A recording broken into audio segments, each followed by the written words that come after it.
Bismillahirrahmanirrahim. Assalamualaikum warahmatullahi wabarakatuh. Waalaikumsalam warahmatullahi wabarakatuh. Innal hamdalillah nahmaduhu wa nasta'inuhu wa nastaghfiruh wa na'udzu billahi min shururi anfusina wa min sayyiati a'malina. Man yahdihillahu fala mudilla lahu wa man yudlil fala hadiyalah.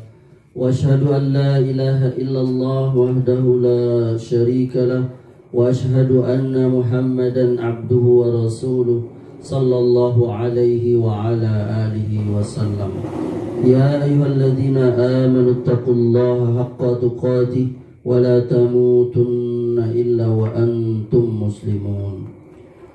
Ikhwani wa akhwati yang dimuliakan Allah, alhamdulillahirabbil alamin, kita bersyukur kehadiran Allah Subhanahu wa taala atas segala nikmat yang Allah karuniakan kepada kita, sehingga kita pada malam hari ini sebagaimana biasanya bertemu kembali di kajian rutin kita setiap Sabtu malam. Yang bersedia menjadi tuan rumah pada malam hari ini di pekan terakhir di bulan April 2025 Masehi adalah Akhuna Ferry. Semoga Allah Subhanahu wa taala memberkahi kehidupan beliau, rumah tangga, anak-anaknya, dan Allah Subhanahu wa taala kumpulkan kita nanti di surga. Amin ya rabbal alamin. Ikhwan dan akhwat yang dimuliakan oleh Allah, kita akan melanjutkan pembahasan kita, yakni kita masuk pada bab pertama, yakni pengertian manhaj salaf dan salafiyah menurut bahasa, istilah, dan zaman. Definisi manhaj menurut bahasa artinya adalah jalan yang jelas dan terang. Dalilnya Allah Ta'ala berfirman, likulli ja'alna minkum syir'atan wa minhaja. Dan untuk setiap umat di antara kamu, kata Allah, kami berikan aturan dan jalan yang terang. Quran Surah Al-Maidah ayat 48. Sahabat Abdullah bin Abbas radhiyallahu anhu, beliau menafsirkan ayat ini, kata beliau, maksud daripada minhaj yakni jalan, at-tariq atau as-syariah atau syariat. Sedangkan menurut istilah, manhaj itu adalah maknanya adalah kaidah-kaidah dan ketentuan-ketentuan yang digunakan bagi setiap pembelajaran ilmiah, seperti kaidah-kaidah bahasa Arab, usul akidah, usul fikih, dan usul tafsir, di mana dengan ilmu-ilmu ini pembelajaran dalam Islam beserta pokok-pokoknya menjadi teratur dan benar. Ini makna manhaj secara istilah. Manhaj artinya jalan atau metode. Dan manhaj yang benar itu adalah jalan hidup yang lurus dan terang dalam beragama menurut pemahaman para sahabat. Syekh Dr. Shalih Fauzan Hafizahullah menjelaskan perbedaan antara akidah dan manhaj. Nah ini perhatikan ikhwan ya. Perbedaan antara akidah dan manhaj, beliau Syekh Fauzan mengatakan manhaj itu dia lebih umum daripada akidah. Manhaj diterapkan dalam akidah, dalam suluk, akhlak, muamalah, dan dalam semua kehidupan seorang muslim. Jadi setiap langkah yang dilakukan seorang muslim itu dikatakan manhaj. Setiap langkah yang dilakukan seorang muslim itu manhaj. Adapun yang dimaksud dengan akidah itu pokok iman makna dua kalimat syahadat dan konsekuensinya. Itu makna akidah. Jadi manhaj itu dia lebih luas daripada akidah. Dia masuk kemana tadi? Ke suluk, akhlak, muamalah. Itu manhaj. Jadi manhaj itulah yang membentuk karakter seseorang. Kalau manhaj orang itu sufi atau tasawuf, maka dia akan berakidah dengan cara sufi tasawuf. Kalau pemahaman dia khawarij, maka dia akan beribadah, berakhlak dengan cara khawarij. Lihat itu, ada seorang laki-laki namanya Zulkhuwaisirah di zaman Nabi. Waktu Nabi membagikan harta rampasan perang Hunain, dia berkata, "I'dilu apa? Muhammad. Berlaku adillah." Bayangkan tuh, nggak ada sahabat yang berani dengan Nabi. Karena Nabi itu orang yang paling adil. Sampai ada Umar atau Khalid ya, aku mau bunuh dia, jangan. Dari orang ini akan keluar orang-orang Khawarij itu, makanya dia disebut Khawarij itu keluar dari agama ini, dia seperti anak panah keluar dari busurnya itu. Jadi pemahaman dia yang membuat dia seperti itu adabnya. Biasanya orang-orang Khawarij itu dia kaku, keras, gak bisa diajak bercanda. Siapa Zulkhuwaisirah itu dengan Nabi, bang. Maka kita lihat orang-orang sekarang gak ada ininya sekali, apa? Ihsannya sama sekali.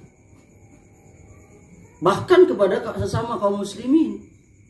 Bahkan mereka kepada kaum muslimin. Maka kita berbahaya ini, mudah takfiri itu kan. Coba antum lihat salah satu kesesatan kelompok atau perorang itu, yakni mudah mengkafirkan orang. Kalau antum ada ketemu firqah yang dia mudah mengkafirkan orang di luar dia, orang yang tidak ikut pengajian dia kafir, orang yang nggak ikut grup dia kafir. Nah, itu dan itu yang membentuk dia. Ya kan, jadi manhaj ini sangat penting. Dia bisa bawa kemana saja. Ya kan? Kalau kita kasih ilustrasi apa ya? Kalau orang tuh manhajnya pelawak, ya antum lihat pelawak gimana? Gimana pelawak? Dalam semua hal dia bisa bercanda. Nauzubillah min dzalik, dalam beribadah juga bisa jadi bisa bercanda itu.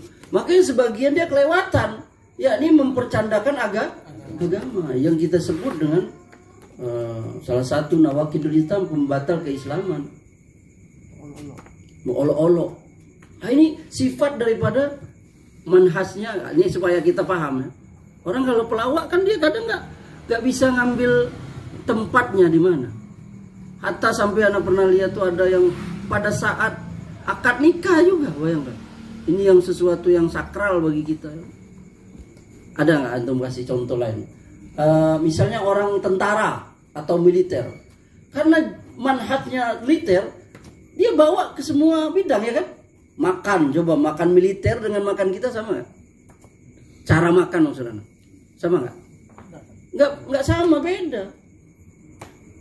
Kalau lagi ini ya pendidikannya apalagi kan, makan tuh ditentukan mungkin waktunya, nggak boleh langsung nggak boleh bunyi ya kan?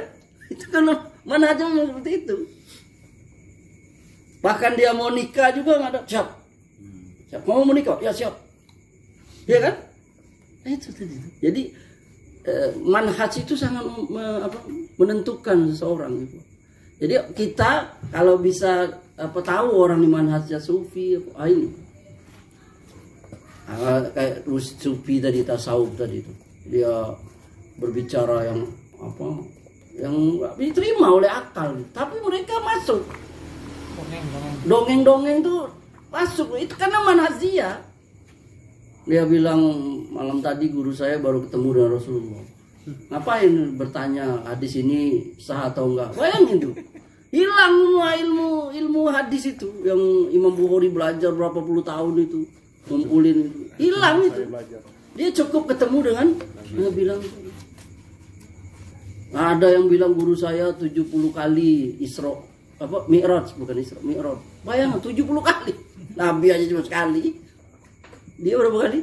7 kali. Ada yang sampai nembus apa? Terbang nembus atap rumah. La ilaha illallah. Superman apa? Arti kalah itu direktur atau sutradara Superman. Tapi mereka percaya gitu. Hah? Imam 4 masjid sekaligus. Nah, percaya dia. Ada seseorang bisa berada di beberapa tempat. Kalau istilah Jawa itu apa? Ilmu malirupa itu apa namanya? Adalah pokoknya itu. Rawa. Marigin sungsang bukan. Pokoknya anak ingat tuh ada. Jadi malirupa. Nah, ilmu malirupa. Jadi dia bisa di beberapa tempat atau dia bisa merubah dirinya dari. Nah, itu kembali ke manhaj tadi. Jadi kita kalau manhaj salaf tuh jelas, terang, ketahuan apa ciri manhaj salaf misalnya. Dia berdalil tuh dengan pasti. Dia nggak bisa reka-reka. Dalilnya mana? Itu hal biasa. Kita menanyakan itu. Quran, hadis, Quran surat apa, ayat apa? Hadis ayat apa? Oh, kata ulama di mana? Nggak masalah kalau dalam manhaj salaf. Karena memang kita tegak di situ. Manhaj kita seperti itu. Fa in tanaza'tum fi shay'in farudduhu ila Allah wa Rasul. Kalau kamu berbeda pendapat, maka kembalikanlah kepada Allah, yakni Al-Qur'an, kembalikanlah kepada Rasul, yakni hadis. Maka enggak apa-apa kita bertanya. Ya kan? Dan orang tuh enggak usah baper. Kalau dia ditanya, ya jawab. Kalau dia lupa, ya maaf saya lupa. Oh maaf nanti saya cari dulu, ya kan? Hal yang biasa, kenapa mesti marah-marah? Oh kau ini jangan ditanya lah, biasa aja itu. Bahkan sahabat juga bertanya dengan Nabi, walaupun ada yang nggak berani, tapi ada yang berani. Suatu ketika Nabi sholat zuhur 5 rakaat, nggak ada yang nanya. Lalu selesai berjalan Nabi, ada sahabat yang berani nanya, ya Rasulullah, apa sudah turun wahyu? Kenapa? Tadi kita sholat zuhur 5 rakaat, kenapa nggak ada yang nggak? Sholat lagi. Nah itu ada hikmah di balik itu, ya, ini mengajari kita kalau sholat tuh lupa, oh ini ada sujud sahwi. Ada hikmahnya. Jadi, tapi maksud anak tadi itu hal yang biasa gitu, bertanya. Apalagi dia jadi dai, jadi ustaz, nggak usah baperan, ya kan? Seperti yang Hasnul ngomong di grup itu, ya kan? Ada ustaz yang bilang kalau khotib sudah ceramah, nggak usah lagi tahiyat. Apa? Iya. Dasarnya apa? Hasnul bertanya nggak apa-apa. Benar. Padahal karena Hasnul sudah pernah baca hadis. Karena Nabi pernah khutbah, ada sahabat yang terlambat, dia langsung duduk, Nabi suruh berdiri sholat dulu. Wah. Jadi itu diutamakannya. Ya. Dari situ ada ulama yang mengatakan mereka berdalil seperti Syalbani kalau nggak salah, bahwa sholat tahiyatul masjid itu wajib. Karena sampai Nabi suruh berdiri, ya itu dasarnya. Nah sementara dia bilang nggak perlu. Nah ini kan kenapa kita mesti takut? Iya kan? Apa dasarnya dia berbicara seperti itu? Apa dia pendapatnya sendiri? Iya kan? Atau dia baca di buku? Atau dia pernah mendengar ada orang berkata seperti itu? Nah ini kita kembali ke tadi, pentingnya manhaj di dalam membentuk karakteristik, yakni seseorang di dalam kehidupannya sehari-hari. Dalam kehidupannya sehari-hari, apalagi di dalam beragama. Makanya kita harus menekankan di Tihwan apa manhaj itu, ya. Itu makna manhaj. Kemudian yang selanjutnya makna atau definisi salaf. Yang pertama, yakni secara lughah, etimologi atau bahasa. Salaf itu berasal dari kata salafa yaslufu salafan. Artinya adalah telah lalu, telah berlalu. Kalimat yang berbunyi al-qaumu as-sulaf, maknanya atau artinya kaum yang terdahulu. Sedangkan kalimat salafur rojuli artinya bapak-bapak mereka yang terdahulu. Ya.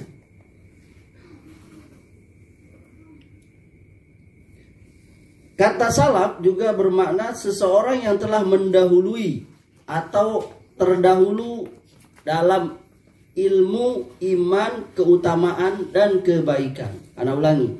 Kata salaf maknanya juga yakni seseorang yang telah mendahului terhadap ilmu, iman, keutamaan, dan kebaikan.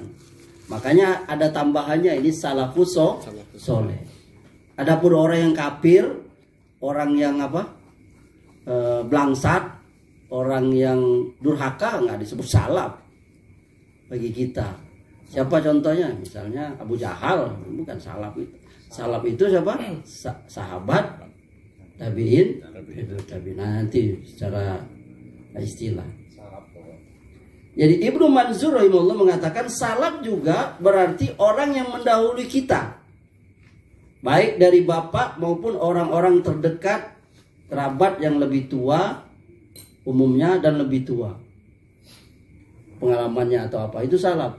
Apa Eri tadi cerita buyangnya tadi yang dikubur di mana, buyutnya ada di Palembang, itu salafnya Peri itu secara bahasa. Paham nggak?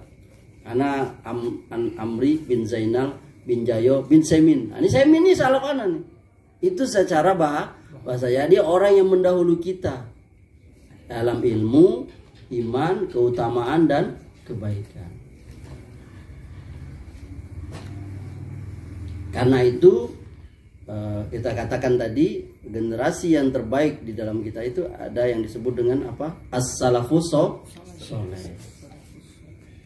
Masuk juga pengertian secara bahasa ini, dalilnya yaitu Nabi pernah bersabda kepada anaknya Fatimah radhiyallahu anha, kata Nabi, fa innahu ni'mas salafu analaki. Sesungguhnya sebaik-baik salaf, kata Nabi, salaf di sini maksudnya pendahulumu, bagimu Fatimah itu aku. Ya, ini hadis sahih dikeluarkan oleh Imam Muslim, hadis nomor 98. Itu makna salaf, definisi secara bahasa. Kemudian definisi salaf menurut istilah, terminologi. Adapun menurut istilah, salaf adalah sifat yang khusus dimutlakkan kepada para sahabat. Nah, ini secara istilah. Jadi ketika disebutkan salaf, maka yang dimaksud pertama kali itu siapa? Para sahabat. Adapun orang selain mereka, maksudnya selain sahabat itu, ya, mereka ikut serta dalam makna salaf ini, dalam istilah ini, kalau mereka mengikuti sahabat. Nah, itu bisa dikatakan dia salaf. Jadi kalau mereka mengikuti sahabat, maka dia disebut salafiyin. yakni orang yang mengikuti salafus soleh. Salafiyin sebutan orangnya itu. Yang diikuti siapa? Salaf. Bisa bedanya salaf dengan salafiyin, jadi jangan salah lagi kita nih nyebut salaf, salafi. Pakai L, jangan pakai R. Pakai R saraf. Salaf. Nah, coba dalilnya mana? Coba antum buka, lihat di Quran itu surah At-Taubah ayatnya 100. At-Taubah ayat 100. At-Taubah itu surah 9 ya. Kata Allah, was-sabiqunal awwalun minal muhajirin wal ansar wallazina ittaba'uhum bi ihsan radhiyallahu anhum wa radu anhu wa a'adda lahum jannatin tajri tahtahal anhar khalidina fiha abada dzalikal fawzul azim. Coba baca artinya. Ada yang temu? Orang-orang yang terdahulu lagi yang pertama-tama masuk Islam di antara orang-orang muhajirin dan ansar, ya, dan orang-orang yang mengikuti mereka dengan baik. Nah, Allah ridho kepada mereka dan mereka pun ridho kepadanya. Allah menyediakan bagi mereka surga-surga yang mengalir sungai-sungai di bawahnya. mereka kekal di dalamnya selama-lamanya. Itulah kemenangan yang agung. Nah, jadi dalam ayat ini Allah Subhanahu wa taala menyebutkan generasi pertama umat ini, yakni para sahabat radhiyallahu anhum ajma'in. Siapa mereka? Kalangan Muhajirin dan Ansor. Muhajirin itu siapa, ikhwah? Yakni sahabat Nabi yang hijrah, yang awalnya mereka tinggal di Mekah. Karena mereka beriman kepada Rasulullah, maka mereka dimusuhi orang-orang kafir jahiliyah. Lalu karena imannya mereka tinggalkan harta mereka itu, rumah mereka itu di Mekah itu. Mereka tinggalkan, mereka hijrah ke Madinah. Itu namanya Muhajirin. Hijrah sebutan untuk mereka. Lalu ada yang namanya Ansor. Ansor itu penolong. Yani siapa? Sahabat-sahabat yang menyediakan rumah mereka, bahkan harta mereka untuk Nabi dan para sahabat. Sampai ada dikisahkan ada yang membagi 2 hartanya itu untuk sahabat. Ini ambillah, ini rumahku ada ini untuk kau. Subhanallah. Alangkah kasih sayangnya mereka itu. Lihat tuh. Orang-orang yang terdahulu yang pertama-tama masuk Islam dari golongan sahabat, yakni Muhajir Ansor, dan orang-orang yang mengikuti mereka dengan baik, Allah ridho kepada mereka. Lihat.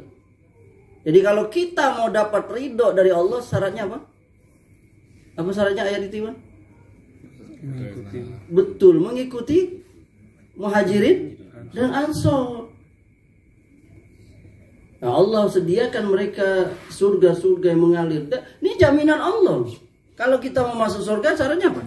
Ngikutin Muhajirin dan Ansor.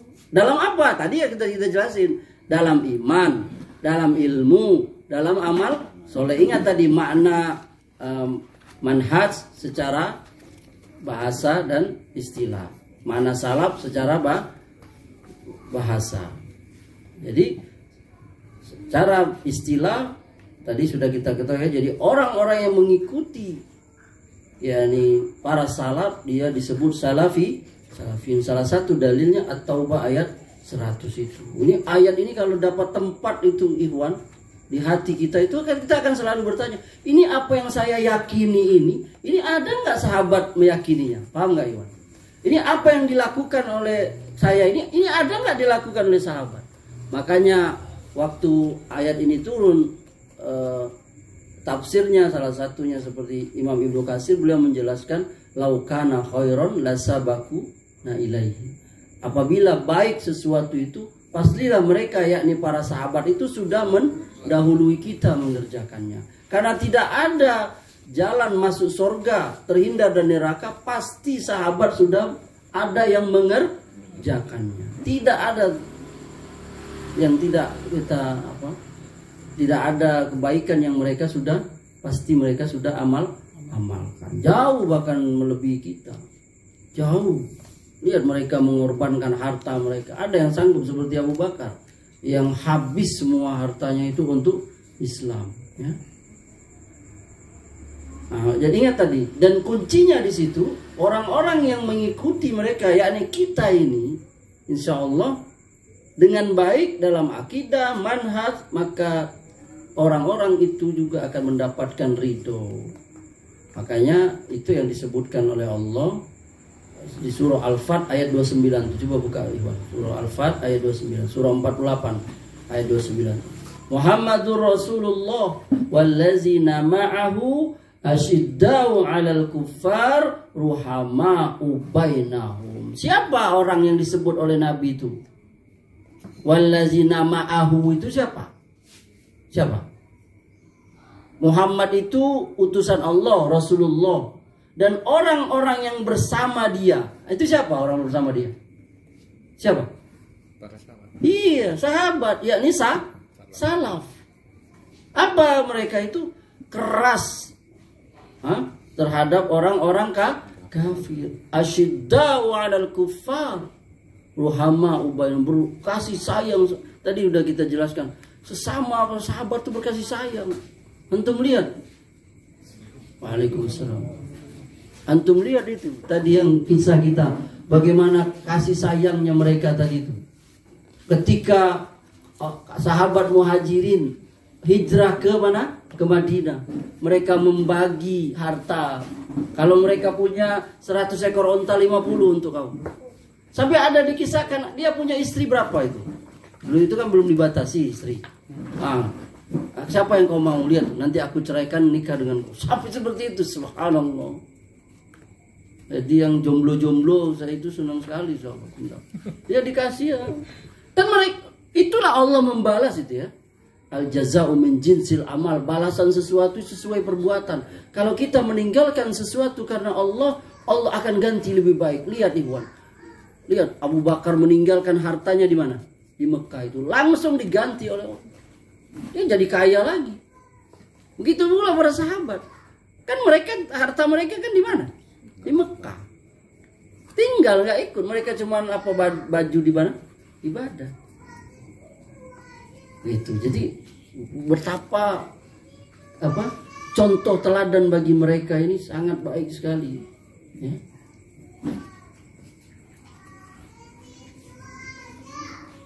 Imam Ghazali mengatakan salaf itu sahabat. Ya. Imam Al-Baijuri mengatakan orang terdahulu salaf itu yakni dari kalangan para sahabat, kemudian tabi'in, tabi'ut, tabi'un. Jadi salaf itu pertama kali siapa? Konteksnya adalah sahabat. Bahkan Nabi mengatakan langsung, hadisnya sudah sering kita.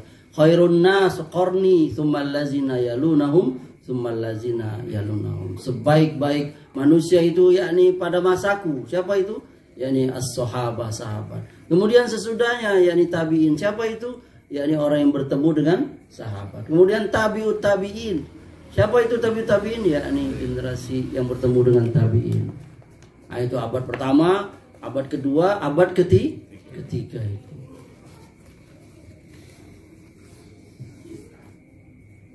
Ada lagi ini, Imam Bukhari menyebutkan istilah salaf itu dalam perkataan, menyebutkan perkataan seorang tabi'in, Rashid bin Sa'ad rahimahullah. Kata beliau, kana salafu yastahibbunal fuhulatan li'annaha ajra wa ajsaru. Salaf itu suka kepada kuda jantan karena lebih cepat dan lebih berani. Jadi istilah salaf itu sudah dikenal bagi mereka. Dan tadi sudah kita sebutkan, Nabi pun pernah berkata kepada Fatimah, fa innahu ni'mas salaf ana laki, sebaik-baik salaf bagimu itu adalah aku. Jadi istilah salaf itu sudah dikenal, bukan istilah yang bid'ah, bukan istilah yang baru. Kalau ada orang yang mengatakan istilah salaf itu istilah yang baru, tidak. Bahkan orang-orang yang kontra saja, mereka menamai pesantren mereka pesantren salaf. Walaupun definisi salaf di situ artinya kuno. Antum tahu nggak? Kalau istilah salaf zaman sekarang ini pesantrennya, ya ini belum ada modern. Ya ini dia masih kayu, lantainya masih tanah, bahkan nggak ada yayasan. Gitu. Keren. Hah? Iya, tapi mereka tidak menamainya seperti itu. Salafiyah, pesantren salafiyah. Ya. Nah, yang mereka maksud di situ, ya ini salaf di situ yang kuno itu. Padahal itu enggak. Itu hanya materinya saja. Apalagi zaman sekarang, sebagian kalau yang sudah canggih itu kamarnya saja udah pakai AC, udah mewah dan mahal gitu kan. Hanya ikhwan-ikhwan yang kaya itu anaknya bisa ini.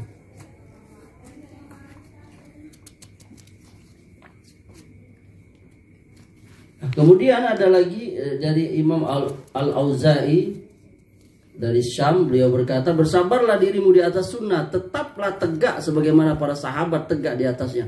Katakanlah sebagaimana yang mereka katakan, tahanlah dirimu dari apa-apa yang mereka menahan diri darinya, dan ikutilah jalan salafus soleh, karena akan mencukupimu apa saja yang mencukupi mereka. Kemudian selanjutnya definisi salaf menurut zaman. Nah, tadi secara bahasa, secara istilah sudah, secara etimologi sudah, secara terminologi sudah. Sekarang secara zaman. Adapun dari sisi zaman, kata salaf itu dipakai untuk menunjukkan sebaik-baik kurun. Apa itu kurun?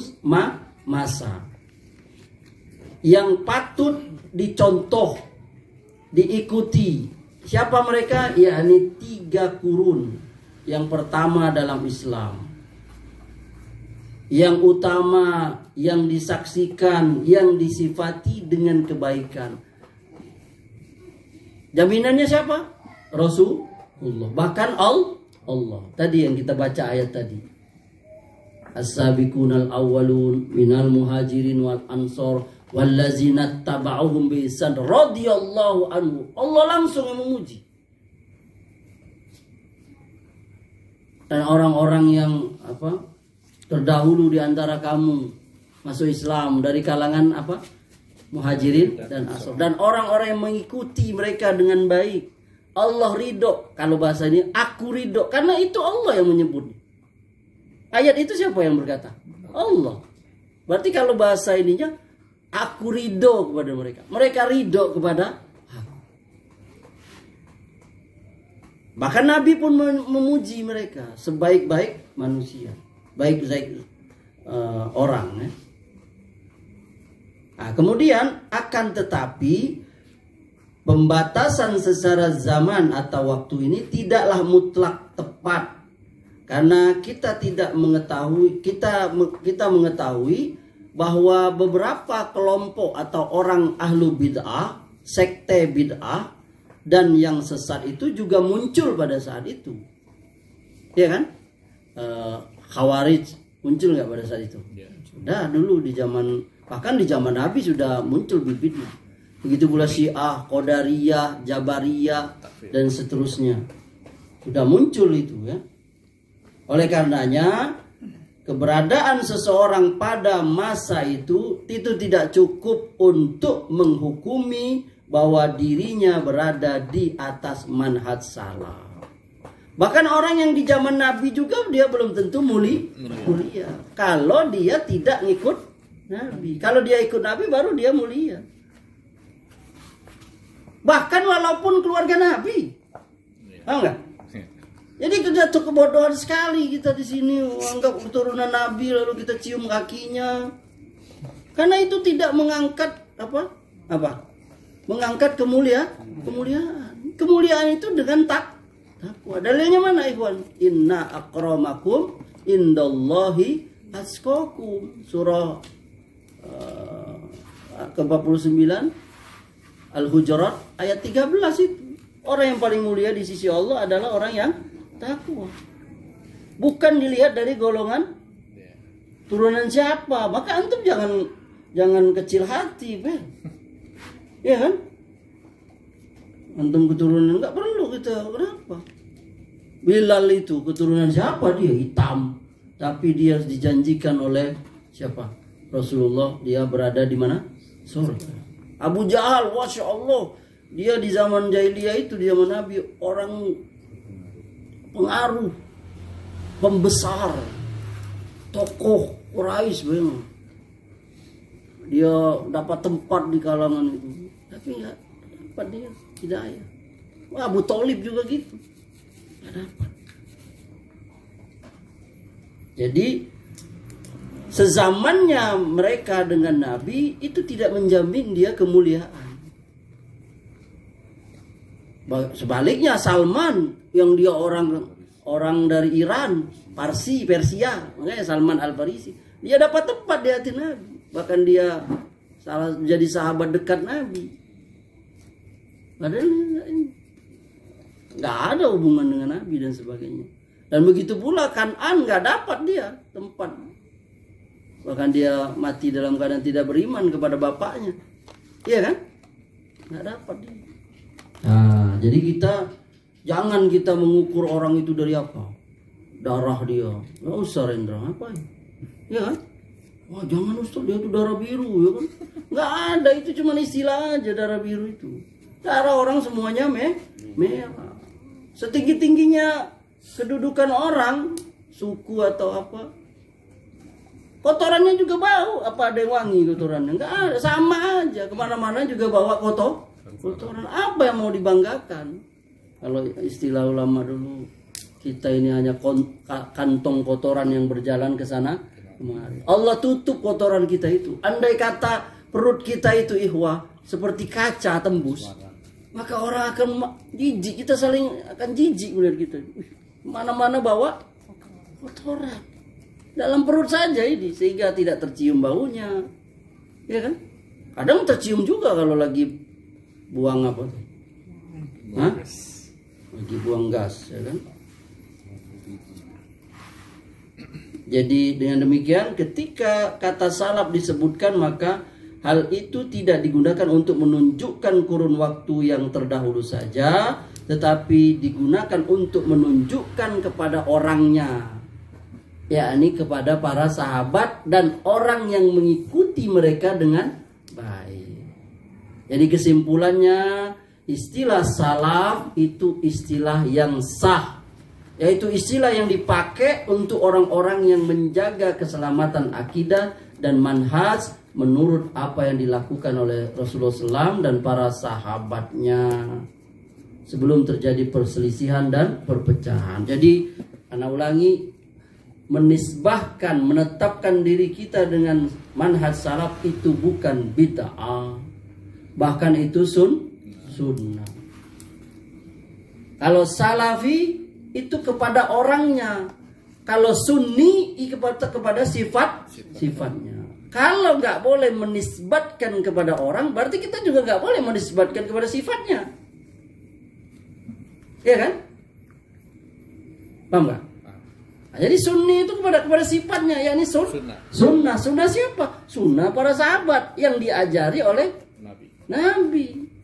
As-salafi itu, dan nanti ada ini lainnya, nama-nama lainnya. Selanjutnya makna salafiyah, tadi kita ada. Apa makna salafiyah? Jadi adapun salafiyah itu adalah nisbat. Apa nisbatnya? Penetapan, penyandaran. Nah, penyandaran kepada manhaj salaf. Nah, itu disebut salafiyah. Nah, ini adalah penisbatan yang baik, bukan bid'ah, bukan mazhab baru. Bahkan Syekhul Islam beliau mengatakan bukanlah aib bagi orang yang menampakkan manhaj salaf, mazhab salaf, dan menisbatkan dirinya kepadanya, yakni kepada salaf itu. Bahkan wajib menerima yang demikian itu darinya berdasarkan ijma' para ulama, karena mazhab salaf tidak lain itu adalah kebenaran. Dan salah satu karakter dari hawa nafsu, ikhwan, ialah meninggalkan dan tidak mengikuti generasi salaf. Jadi sekali lagi kita ulangi, istilah salaf bukanlah istilah yang baru, bukan istilah yang bid'ah. Jadi salaf itu tidak menunjukkan satu golongan, tapi menunjuk kepada orang-orang yang berpegang teguh kepada Al-Quran dan hadis berdasarkan pemahaman yang benar. Kenapa? Karena umat ini sudah terpecah, kata Nabi. Dan yang selamat cuma berapa? Satu. Hadisnya kita tahu itu. Ketahuilah sesungguhnya orang-orang sebelum kita dari kalangan ahlu kitab pecah jadi 72 golongan. Orang Islam, kita umat Nabi akan pecah berapa? 73. 72 terancam neraka, 1 digolongkan surga. Siapa mereka? Al-jamaah pada jamaah, ya. Dan dalam riwayat disebutkan semua golongan itu masuk tempatnya di neraka kecuali 1, ma'ana alaihi, kata Nabi. Ma'ana alaihi wa ashabi, aku dan para sahabatku yang berada di atasnya. Jadi ada orang yang menganggap bahwa istilah salafi itu bid'ah. Enggak. Itu adalah penyandaran. Sebagaimana orang-orang ahli bid'ah juga mereka menyandarkan diri mereka kepada kelompok mereka. Antum lihatlah kalau nama-nama torekot. Itu biasanya kepada pendirinya itu, nama pendirinya itu. Sebutlah ya kan. Gandhi, Sanusi apa pasti itu ke nama. Kalau yang ahli bid'ah yang lain itu kepada sifatnya, seperti Khawarij tadi. Nah, itu Khawarij itu apa? dia keluar tadi itu, Khoroja itu. Atau Syiah itu, kelompok Syiah itu kan awalnya orang yang membela Ali, yang kemudian mereka memusuhi siapa? Sahabat yang lain dan seterusnya. Hingga itu sebutan untuk mereka. Begitu pula firqah-firqah yang lain, sebutlah Ahmadiyah misalnya. Itu penyandaran kepada Mirza Ghulam Ahmad itu. Jadi penamaan mereka itu sesuai berdasarkan siapa pendirinya atau sifat-sifat yang ada pada diri mereka itu. Bahkan ada sebagiannya yang mereka memang mendirikan organisasi secara resmi, paham nggak, Ikhwan? Tapi salaf nggak ada, maka nggak bisa dibubarkan. Pengajiannya bisa, tapi kalau nggak salaf mana mau bubarinnya? Orang itu pemahaman, bukan ormas. Kalau ormas bisa, kita lihat banyak pemerintah membubarkan apa? Membubarkan ormas yang bertentangan atau ada sesatnya, ya kan? Nggak usah kita sebut lah kan. Tapi kalau manhaj salaf, pemahaman nggak bisa, gimana? Dia bisa ada di mana-mana, gitu, ya kan? Apalagi sangkaan antum dari segi penampilan, enggak.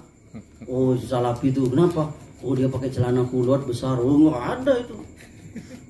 Oh salafi itu mana? Oh itu pakai gamis mana-mana, enggak juga, ya kan? Itu cengkrang. Dia orang. Itu jidat hitam. Iya, apalagi hanya jidat hitam, enggak, ya kan? Orang jilbabnya apa? Jenggotnya lebat, belum tentu juga. Ada yang jenggotnya dikit, ya kan? Samuel. Tapi banyakan dari dong. Iya. Iya kan? Walid. Itu. Udah tinggi salaf. Iya kan?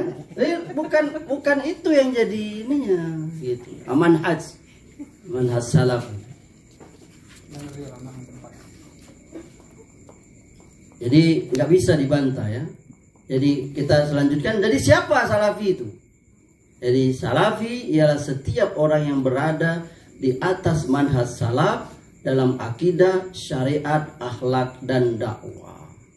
Nah ini berat memang. Hah? Kita yang mengaku salafi ini yang berat, Ikhwan. Antum anak ngaku salafi tapi dengan tetangga musuhan. Gimana salafi? Antum ngaku salafi ngaji dengan istri kasar, gimana antum? Dengerin nih. Ya kan? Itu jadi ini loh, berat loh. Kita membawa nama Islam saja, antum lihat bagaimana Islam itu rusak gara-gara oknum 1-2, apa? Iya kan? Anda sering membela mana salaf itu gara-gara omongan sebagian orang yang tidak suka dengan dakwah salaf. Gara-gara kelakuan Ikhwan yang 1-2 orang itu. Ya salaf itu apa kok ini? Kata anak membela diri ya. Kenapa antum nggak langsung menyalahkan agamanya saja? Kenapa antum hanya menyalahkan salafnya itu, yakni dakwah yang dia ikut, kelompok yang dia ikuti itu? Kenapa nggak sekalian saja antum salahkan dia? Dia agamanya Islam, oh Islam itu tidak benar ya kan? Tanggung nih, atau antum salahkan dia orang mana? Dia orang Jambi, oh orang Jambi itu bisa nggak seperti itu? Bisa nggak? Nggak bisa. Karena itu tidak bisa digeneralisir. Beda dengan misalnya ormas. Kalau ormas bisa dia. Misalnya ormas, dia mendirikan satu yayasan. Dilihat ini ADART-nya apa. Oh dia menentang Pancasila. Boleh pemerintah ini apa? Paham nggak maksudnya nanti? Karena ini nggak bisa. Tapi di satu sisi itu apa bagi kita tuh berat gitu. Apalagi orang-orang yang mengusung dakwah ini. Kalau kita kasar, dianggap kita semua sama. Gue malas ngaji di sana itu ngapa? Ditegur. Itu kan sebagian akhwat, dia merasa baru ngaji di sana karena jilbabnya masih apa? Masuk ke apa? Ke ini ke leher ya kan? Bajunya masih ini. Lalu dia ngaji nggak ditegur oleh sebagian anak nggak nuduh semua. Akhirnya apa yang terjadi? Dia malas ngaji situ. Dia diagui kalau bahasa Palembang. Kita juga seperti itu, Ikhwan. Jangan sampai antum dalam pergaulan sehari itu yang jadi. Nabi itu berhasil dakwah kenapa? Salah satu faktor karena dengan akhlak beliau itu. beliau orang yang dipercaya, al-amin. Lo kita ngaji salafi, utang nggak bayar. Gimana antum? Kalau sesama kita aja buruk, apalagi orang di luar.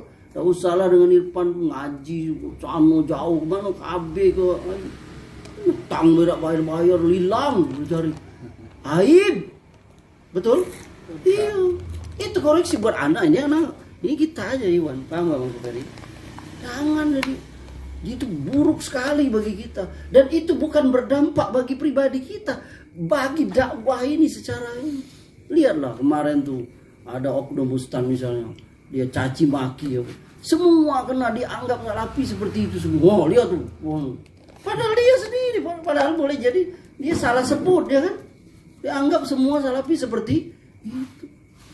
Kenapa nggak sekalian aja sebut semua orang Islam seperti itu? Kan enggak. Atau karena dia polisi, semua polisi seperti itu? Kan enggak.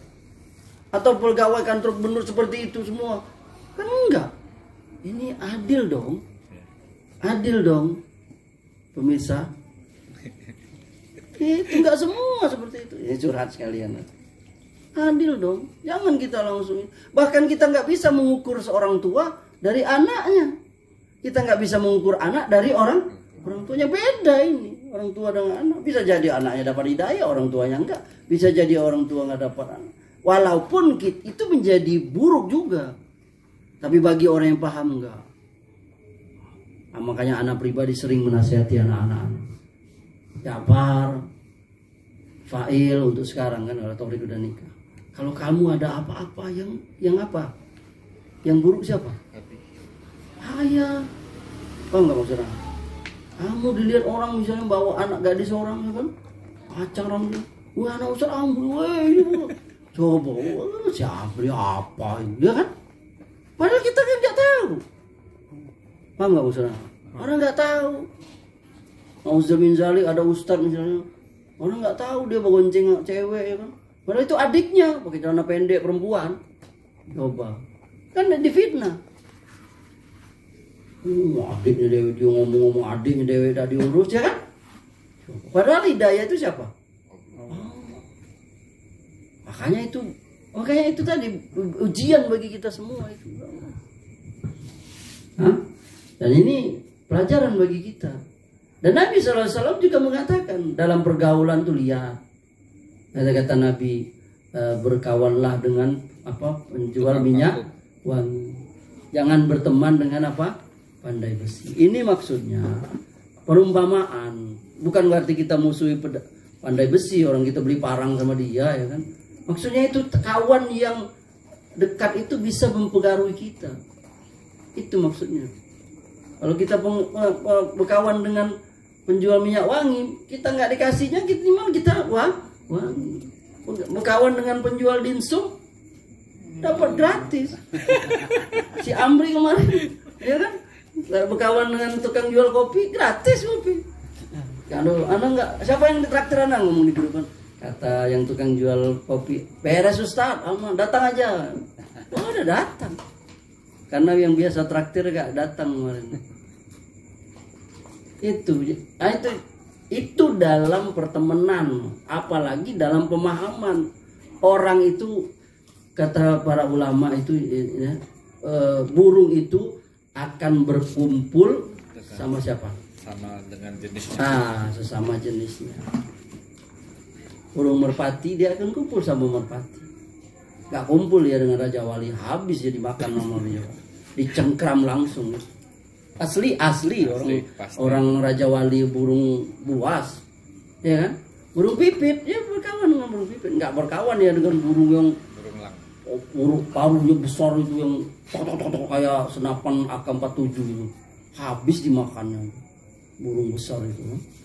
Nah, gitu pula kita berteman dengan orang itu akan jadi sebab kita dapatkan sesuatu. Kalau kebaikan alhamdulillah, kalau keburukan nauzubillah min dzalik. Barangkali ini Iwan yang bisa kita sampaikan, yakni pembahasan makna apa itu manhaj secara bahasa, secara istilah, apa itu salaf, apa itu salafi, dan siapa itu salafi. Semoga Allah Subhanahu wa taala memberikan pemahaman kepada kita Jadi salafiyah artinya berjalan di atas manhaj salaf, yaitu para sahabat, tabi'in, dan generasi-generasi yang utama dalam akidah, pemahaman maupun tingkah laku.